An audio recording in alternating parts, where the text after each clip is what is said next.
ह्या कुर्पी गावात आम्ही मुक्कामाला होतो. तिथे यावर्षी लईच बर्फ पडलेला. शिमल्यापासून फक्त 10-12 किलोमीटर पुढे कुर्पी आहे. तिथूनच आम्ही पुढे स्पितीकडे निघालो. सुरुवातीचा रस्ता एकदम मस्त होता. आजूबाजूला ख्रिसमस ट्री सारखी झाडं होती आणि त्यावर साचलेला बर्फ होता. पुढे नरकंडा आणि लुईपर्यंत एकदम असा सगळा रस्ता होता. नंतर आम्ही घाट उतरायला सुरू केलं. तिथं बर्फाचं क्षेत्र संपलं. पुढं साधारण 100-150 किलोमीटर एकदम नॉर्मल घाट सेक्शन होता. एकदम कंटाळवाणा आणि बोर रस्ता होता. फक्त डोंगर आणि घाट. आजूबाजूला काही खास नव्हतं. काही ठिकाणी रस्ता पण खराब होता, तर आम्हाला जरा थांबायला लागलेलं. पुढं नंतर डोंगर फोडून असा एक मस्त रस्ता बनवलेला होता. त्याचं पण एकदम बरचसं सगळं काम झालेलं होतं. तिथं आजूबाजूला रस्त्यावरती तिथं एकदम कोरडे दगड होतं आणि आता आम्हाला या कोरड्या दगडातून तुम्हाला दाखवतो.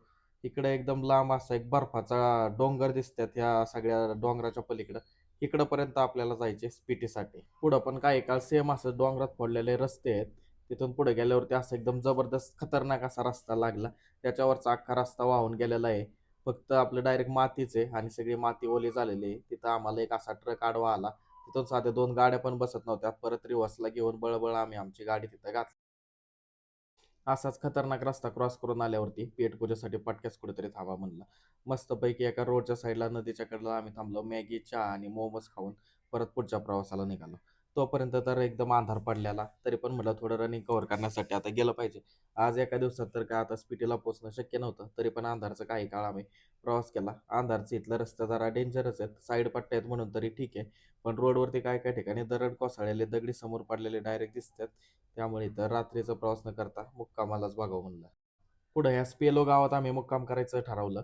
तिथे एकदम सगळ्या सोयीसुविधा आहेत आणि मेन म्हणजे रोडवरती सगळीकडे इलेक्ट्रिसिटी आहे. जिथपर्यंत आम्ही आलोय आणि पार स्पिटीपर्यंत सगळीकडे इलेक्ट्रिसिटीचं काही टेन्शन नाही. फक्त ₹1000 एक रूम अशी आम्हाला इथं रूम भेटली. त्याच्यात ₹600 हीटर. पुढं परत असे सेम डोंगरावाले रस्ते सुरू झाले आणि आम्ही पुढच्या प्रवासाला निघालो. इथून पुढं सगळा बर्फाचा डोंगर सुरू झाला आणि इथं पहिलं बर्फातले आम्ही पेट्रोल पंपावरती पेट्रोल टाकून गाडी फुल केली आणि पुढे इथं असे बरेच ब्रिज आहेत आणि आजूबाजूला सगळे पांढरे डोंगर आहेत. तर फोटोशूट केलं. इथं आज खालूनच नदी वाहत्या. मस्त आवाज बिवाज घेतला नदीचा आणि पुढं सेम प्रवास चालू ठेवला स्पिटीसाठी. एक मुक्काम झालाय आता दुसरीकडे आपण पुढं स्पिटीला चाललोय. पुढं इतका बर्फ आहे, अख्ख्या डोंगरावर बर्फच बर्फ. ह्या सगळ्या रोडमधून आपण आलेलो आहे. अख्ख्या रोडवरती सगळीकडे बर्फ साचलेला होता. एकदम जबरदस्त व्ह्यू होता. इथं पुढे येऊन असा एक विषय झाला. इथं ही साईड पट्टी दिसते का रोडची. इथून अख्खाच्या अख्खा रस्ताच दरीत वाहून गेलेला आहे. पुढं डायरेक्ट तुम्हाला पुढची पांढरी पट्टी दाखवतं. या खाली दरीत अख्खा रस्ता वाहून गेलेला आहे. त्यानंतर इकडच्या साईडला इथं रोडची पांढरी पट्टी आहे. हा सगळ्याच्या सगळा रस्ताच वाहून गेलेला आहे आणि इथं JCPने जरा अजून साईडचा डोंगर फोडून रस्त्याचं काम सुरू आहे. तिथं आम्हाला 2-3 तास थांबायला सांगितलं. तर म्हणलं थांबायचं का नाही ह्याच्यावरती चर्चा करायची का सगळं पांढरं डोंगर बघ झालं रिटर्न जायचं. असं करून शेवटी पुढे जायचं ठरवलं. इतक्या जवळ आलोय तर पुढे गाडी बिडी गेल्यावरती असा चालवताना एकदम तुम्ही? सिनिक रस्ता लागलाय.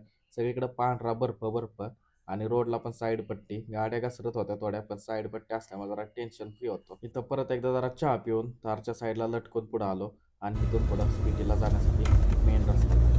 इथपर्यंत सगळीकडे साईड पट्ट्या आणि चांगला रस्ता होता. फक्त जिथं जिथं दरड कोसळल्या तिथंच खराब रस्ता होता. पण इथून पुढं डांबरी रस्ता जवळपास संपल्यावर दिसतो आणि ह्या स्पिटी एक्सपेंडिचरवाल्यांच्या सगळ्या गाड्या रिटर्न येत होत्या आणि आम्ही स्पिटीकडे चाललेलो.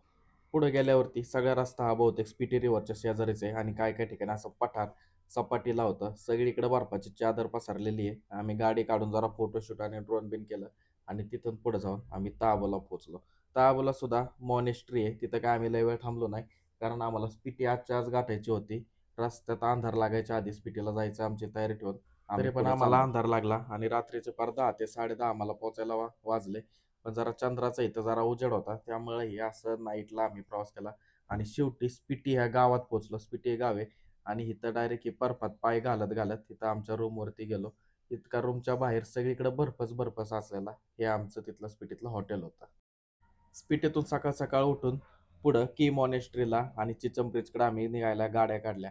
इतक्या हाईटवरती आल्यामुळे जरा इकडे श्वास घ्यायला त्रासच होत होता आणि एकदमच थंडी होती. तरी पण रस्त्याचे एकदम जबरदस्त रस्ता बघून आम्ही पुढं पण जायचं स्पिटीतून पुढं की मॉनेस्ट्रीकडे निघताना आमची एका ठिकाणी गाडीच बर्फामध्ये गुंतली. तरी पण सगळ्यांनी बळबळत एक साईडला ढकलली आणि चाका पुढे जरा दगडी टाकून निघल्यामुळं ती गाडी तिथून सुटली आमच्या नशिबाने आणि लगेच आम्ही निघालो पुढच्या याला कुठेही न थांबता. फायनली आम्ही स्पिटी व्हॅलीतल्या ह्या के मॉनेस्ट्रीला आलतो. इथं नक्की एक विषय असा आहे, स्पिटी हे गाव वेगळं आहे आणि स्पिटी व्हॅली एका तालुक्यासारखी या सगळ्या एरियाला स्पिटी व्हॅली म्हणतात. आणि ही जी आहे ही की मॉनेस्ट्री आहे. तिथून पण पुढे आम्ही आलो ते म्हणजे भारतातल्या सगळ्यात हाईटवरती बांधलेल्या ह्या चिचम ब्रिजवरती. इथून गाड्या बिड्या पलीकडे चिचम गावात जातात.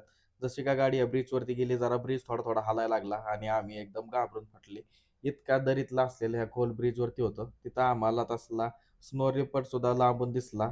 आणि तिथून पुढं आम्ही रिटर्नच्या ऑलमोस्ट आम्ही प्रवासाला निघालो. स्पिटीच्या स्पिटीच्या दी एंड पर्यंत आलेलो आहे. आता फक्त इथून सुखरूम घरी जायचंय एवढीच इच्छा आहे. आणि इथपर्यंत सुद्धा एक गाव आहे. या गावात एक दोन टॉवर आहेत. रेंजचा कुठंच प्रॉब्लेम